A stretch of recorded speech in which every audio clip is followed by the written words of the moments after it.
Don't you agree?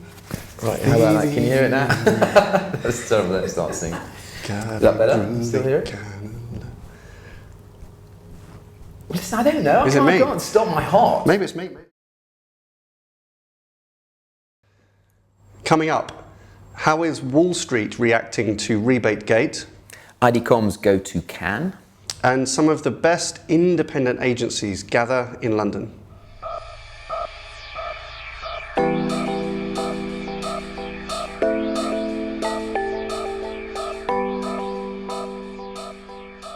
Hello and welcome to IDCom's Media Snack episode 30.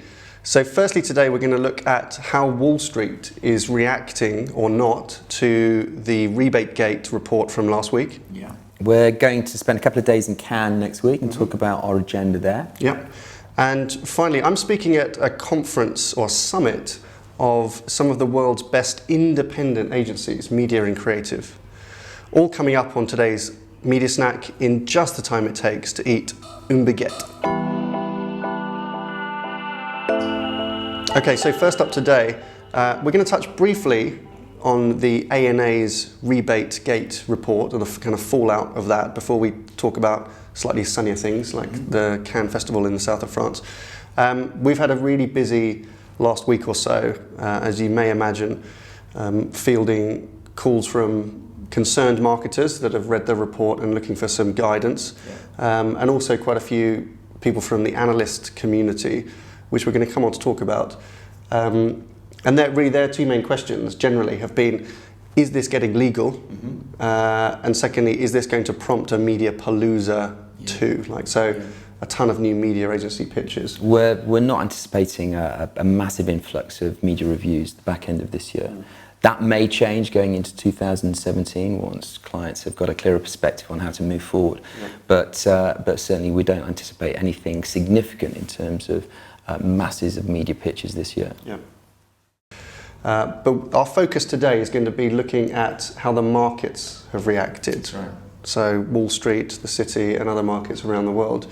And whether actually the findings of the report have really had any knock-on effect to the market. We weren't sure, were we? We weren't sure whether the markets would see the findings from the report as an indication that perhaps the share price would reduce, or there would be any significant material impact on the share prices of any of the holding groups.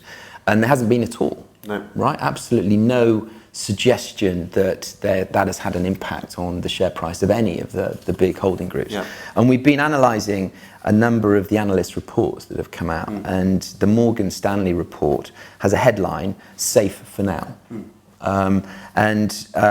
They talk, all of the Analyst reports talk about the removal of the overhang, which I think is... So what is that? What is an overhang? The overhang actually is a measurement for potential dilution in share value. So the cloud perhaps that sits over any particular business's kind of share price. And obviously the imminent release of the report by the ANA was a massive cloud over the industry. So that had been the overhang. That was a warning to investors that there might be something coming which could negatively affect the share price in the future. Okay. And certainly within the Morgan Stanley Analyst report, it was definitive. The overhang has been removed. And they're safe for now, right? And the way that they justify it is because there were no names mentioned in the report. There were kind of broad conclusions. There was no suggestion that there was going to be any criminal activity had taken place. And because there were no recommendations made within the report, obviously we're waiting for that to come through from Ubiquity in the next week or so. There was no suggestion that the holding groups would suffer as a consequence of it. Because our assumption is that the markets, if they were going to react to anything, they'd react to action, perhaps not the words. So even though we were thinking maybe the report might get investors jittery, analysts seem to be generally providing some reassurance that there's no immediate impact. But it's likely that the level and type of action perhaps that the agency's clients take will start to dictate maybe how the market reacts, for example. So, but if perhaps in next year or later this year, we start to see an increase in, media agency, contract renegotiations, or even large-scale media reviews happening as clients try to, impact some change, perhaps. That may be an indicator that then the markets might react to changing, and that's I think that's reflected in the conversations that we've had with our kind of clients. They've been really considered. They've been very thoughtful in the way that they've digested the information from the report. There's been no knee-jerk reaction. I think they're all considering internally how best to move forward, and that's absolutely the right way of approaching it. Yeah. We should mention as well that just a different analyst perspective, you'll probably be familiar with Brian Wieser, who is an analyst based in the US and is a kind of good source of commentary around media sector investments. He's actually an ex-banker, I think, and then he was on the agency side for quite a long time, so he's got a good understanding, I think, of the internal workings of agencies, perhaps versus some other analysts. Normally very insightful, but he took a different point of view. So I mean, he was saying that the report is not positive, obviously, and he's saying that the idea that this overhang has been removed is a bit overstated, and he believes that it still exists. There's still a little bit of a cloud, which I think is probably right, because it's not. I don't think it's right to say, we're safe now necessarily from an investor's perspective. But what Brian and his team had done at Pivotal was actually reach out, which is quite a nice idea, reach out to, he says, I think about 10 senior marketers in the US and present them a bunch of questions to help qualify and validate some of their thinking. So we'll link to that. I don't know, actually, we'll check with Brian whether we can share that, but I'll tell you what it says. Here are some of the questions that they asked. Will marketers reopen agency contracts to account for issues raised by K2? Yes, it was the general consensus, which is probably in line with our findings as well and our work with clients. Will the report lead to more aggressive media agency compensation conversations? I think that's the fear, perhaps from an agency perspective.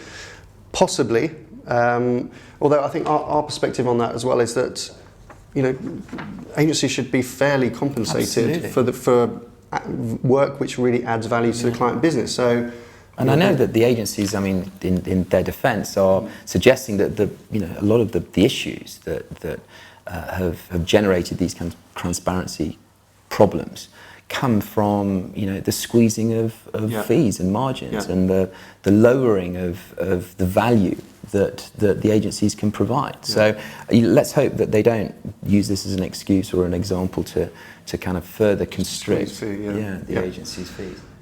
They asked, will marketers become more involved in technology vendor selection or even bring some of those technology contracts in-house? Pretty overwhelming positive response to that they will do, and some brands saying they've already done so. Others saying that they are looking at that and planning to do so. Will marketers more commonly separate planning from buying?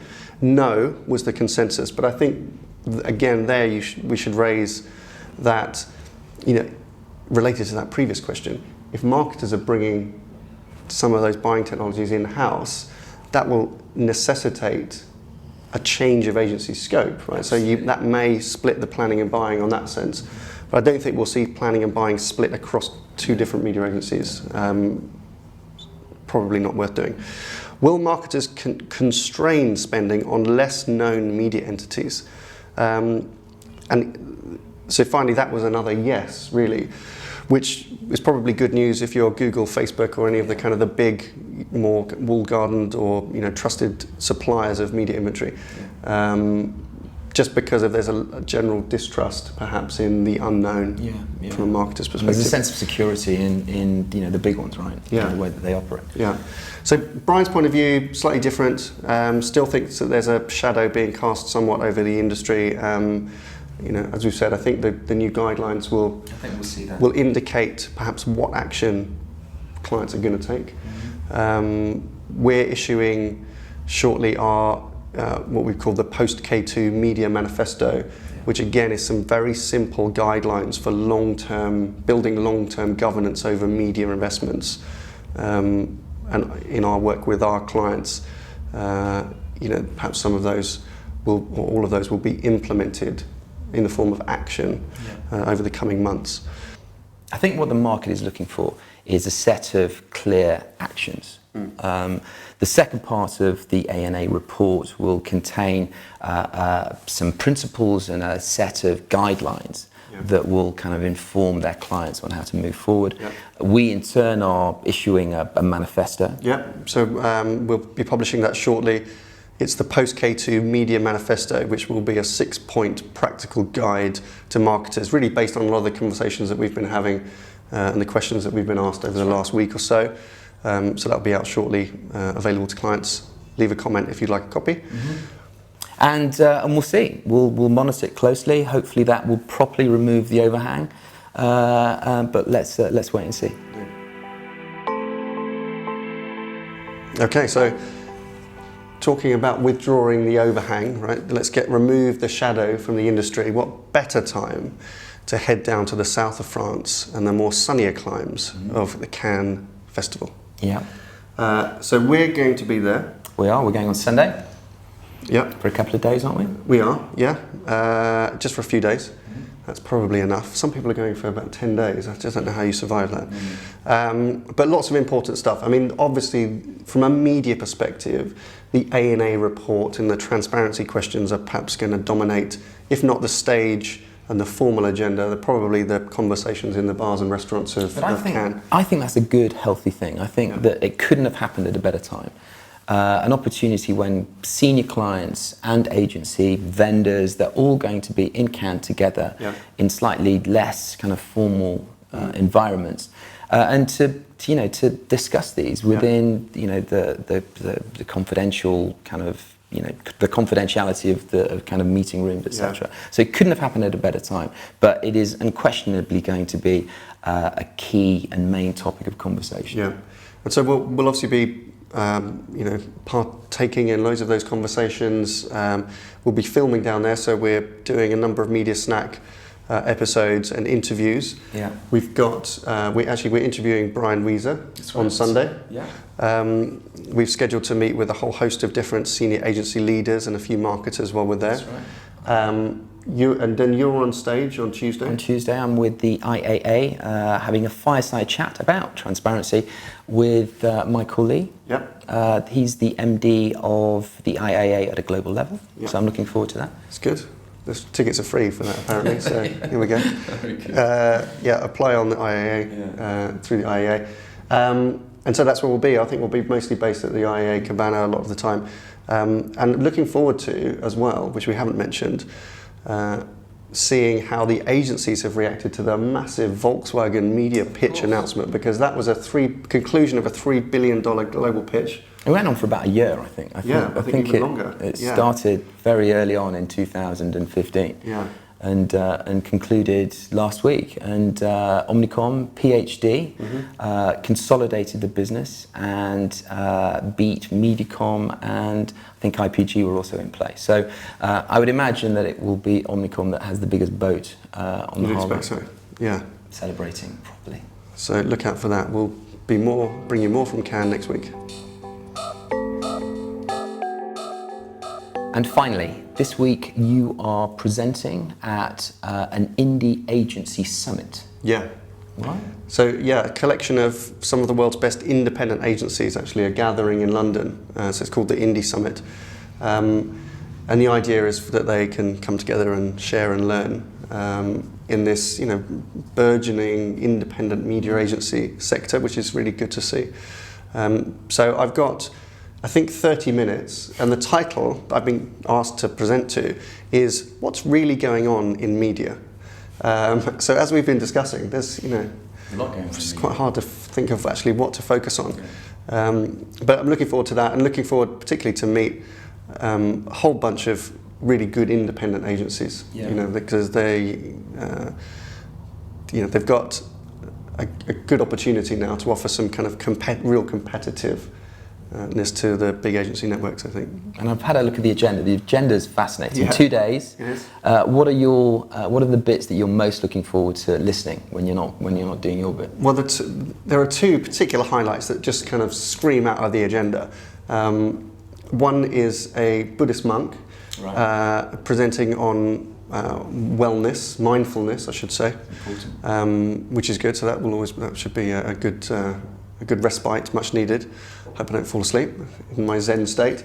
And the other is an FBI or an ex-FBI hostage negotiator doing a little training session on how to negotiate. So I'll definitely get his business card. And then Tina Fegent presents on how to negotiate with agencies thereafter. Exactly. So to take some of those learnings. So I think we may be going into some renegotiations later this year with agencies. Maybe we could do with a hostage negotiator on our team. So I'll get his details. Sounds interesting. Okay, that's all for this week. We'll see you in Cannes if you're there. Bye for now. Have a good weekend.